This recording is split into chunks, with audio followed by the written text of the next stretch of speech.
Point number 6ರಲ್ಲಿ ಸಿಕ್ಕಂತಹ ಮೂಳೆಗಳು ಯಾರ್ದು? SIT ಟೀಮ್ಗೆ ಮತ್ತೊಂದು ಸವಾಲಾಗಿರುವಂತ ಈ ಒಂದು ಮೂಳೆ ರಹಸ್ಯ. ಪಾಯಿಂಟ್ ನಂಬರ್ 6ರಲ್ಲಿ ಸಿಕ್ಕಂತಹ ಮೂಳೆ ಯಾರದ್ದು? SIT ಟೀಮ್ಗೆ ಮತ್ತಷ್ಟು ಸವಾಲಾಗಿರುವಂತಹ ಮೂಳೆ ರಹಸ್ಯ. ಮೂಳೆ ತುಂಡುಗಳ ಆಧಾರದ ಮೇಲೆ ತನಿಖೆ ನಡೆಸೋದು ಕಷ್ಟ. ಸಂಪೂರ್ಣ ಅಸ್ಥಿಪಂಜರ ಸಿಗದೆ ಸಾವಿನ ಕಾರಣವನ್ನ ಪತ್ತೆ ಹಚ್ಚೋದು ಕಷ್ಟ. ನೇರ ಸಾಕ್ಷ್ಯ ಇಲ್ಲದ ಕಾರಣ ಕೋರ್ಟ್ನಲ್ಲಿ ಪ್ರಕರಣ ನಿಲ್ಲೋದು ಕೂಡ ಡೌಟ್. ಫೊರೆನ್ಸಿಕ್ ಕಾನೂನು ದೃಷ್ಟಿಯಿಂದ SITಗೆ ದೊಡ್ಡ ಎಸ್ ವೀಕ್ಷಕರೇ, ಎಸ್ ಪಾಯಿಂಟ್ ನಂಬರ್ 6ರಲ್ಲಿ ಸಿಕ್ಕಿರುವಂತಹ ಮೂಳೆಗಳಿದೆಯಲ್ಲ, ಆ ಒಂದು ಮೂಳೆ ಯಾರದ್ದು ಅನ್ನೋದು ಈಗ ಕ್ವಶನ್ ಮಾರ್ಕ್ ಆಗಿದೆ. ಇದರ ಬಗ್ಗೆ ಸಾಕಷ್ಟು ಸಾರ್ವಜನಿಕರು ಕೂಡ ಅನುಮಾನಗಳನ್ನ ವ್ಯಕ್ತಪಡಿಸ್ತಾ ಇದ್ರು. ಈ ಒಂದು ಇನ್ಫಾರ್ಮೇಶನ್ ನಮಗೆ ಬೇಕು ಅಂತ ಹೇಳಿ ಕೂತ್ಕೊಂಡಿದ್ರು. ಸ್ಪಾಟ್ ನಂಬರ್ 6ರಲ್ಲಿ ಸಿಕ್ಕಿರುವಂತಹ ಮೂಳೆಗಳ ವಿಚಾರವಾಗಿ ಕೆಲವೊಂದಿಷ್ಟು ಮಾಹಿತಿಗಳು ಮೂಲಗಳಿಂದ ಮಾಹಿತಿ ಬಂದಿದ್ದು ಅಂದ್ರೆ ಇದು 40 ವರ್ಷಗಳ ಹಳೆಯದು ಅಂತ. ಈ ಊಹಾಪೋಹಗಳನ್ನ ನಮ್ಮ ಚಾನೆಲ್ ನಲ್ಲಿ ತೋರ್ಸೋಕೆ ಹೋಗಲ್ಲ. ಓಕೆ, ಊಹಾಪೋಹಗಳ ಅವಶ್ಯಕತೆ ಇಲ್ಲ. ಇಲ್ಲಿ ಫೊರೆನ್ಸಿಕ್ ಡಿಪಾರ್ಟ್ಮೆಂಟ್ ಅವರು ಬಂದು ಮಾತನಾಡಿದ್ರೆ ಇದು ಒಳ್ಳೆಯದು.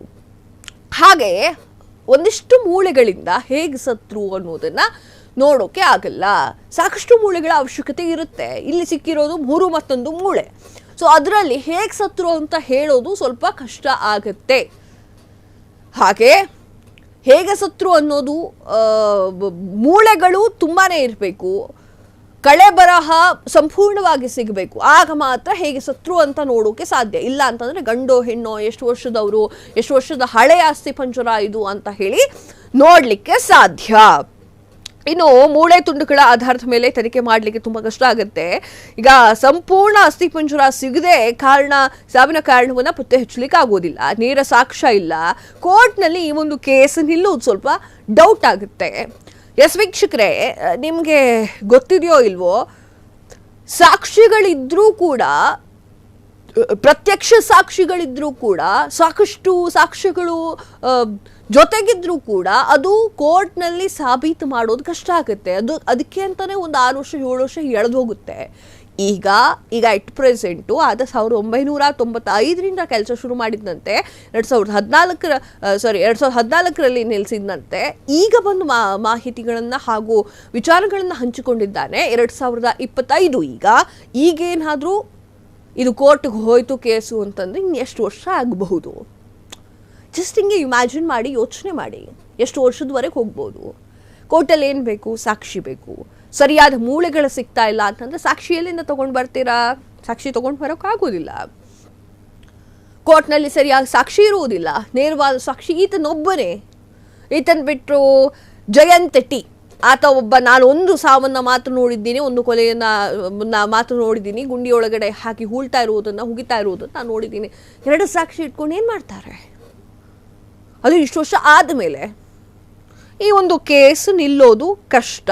ಇನ್ನು SIT ತನಿಖಾ ತಂಡ ಅದು ಏನು ಮಾಡುತ್ತೆ, ನೆಕ್ಸ್ಟ್ ಯಾವ ಸ್ಟೆಪ್ ತಗೊಳುತ್ತೆ, ಅದೆಲ್ಲವನ್ನೂ ಕೂಡ ಕಾದು ನೋಡಬೇಕಾಗಿದೆ. ಸಂಪೂರ್ಣ ಅಸ್ಥಿಪಂಜರ ಸಿಗೋದು ಡೌಟ್ ವೀಕ್ಷಕರೇ.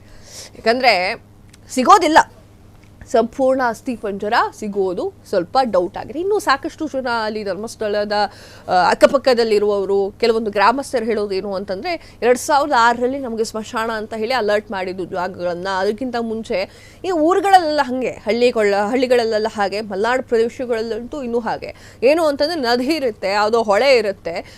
ಆ ಒಂದು ಹೊಳೆಯ ಪಕ್ಕದಲ್ಲಿ ಹೂಳೋದೋ ಸುಡೋದೋ ಕೆಲಸವನ್ನು ಮಾಡ್ತಾರೆ. ಅದಿರೋದೇ ಅದು ಹಳ್ಳಿ, ಊರು, ಮಲೆನಾಡು ಅಂತ ಅಂದ್ಬಿಟ್ಲೆ ಆ ಥರಗಳು ನಡೆಯುತ್ತೆ. ಸೊ ಆ ಒಂದು ಕಾರಣಕ್ಕಾಗಿ ಸಾಕಷ್ಟು ಹಣಗಳನ್ನು ಹೂತು ಹಾಕಿರುವಂತಹ ಸಾಕಷ್ಟು ವಿಚಾರಗಳು ಇದೆ ಅನ್ನೋದನ್ನ ಅಲ್ಲಿರೋ ಗ್ರಾಮಸ್ಥರು ಹೇಳ್ತಾರೆ. ಇದೆಲ್ಲದಕ್ಕೂ ಫುಲ್ ಸ್ಟಾಪ್ ಇಡಬೇಕಂದ್ರೆ ಏನ್ರಿ ಮಾಡಬೇಕು ಅಂತಂದ್ರೆ ಆತನ ಮಂಪರು ಪರೀಕ್ಷೆಯನ್ನ ಮೊದಲು ಮಾಡಿಸಿ. ಕ್ಷಣ ಕ್ಷಣದ ಸುದ್ದಿಗಳಿಗಾಗಿ ಫ್ರೀಡಂ ಟಿವಿ ಸಬ್ಸ್ಕ್ರೈಬ್ ಮಾಡಿ, ಲೈಕ್ ಮಾಡಿ ಹಾಗೂ ಫಾಲೋ ಮಾಡಿ. ಹೊಸ ಸುದ್ದಿಗಳ ನೋಟಿಫಿಕೇಶನ್ಗಾಗಿ ಬೆಲ್ ಐಕಾನ್ ಮೇಲೆ ಕ್ಲಿಕ್ ಮಾಡಿ.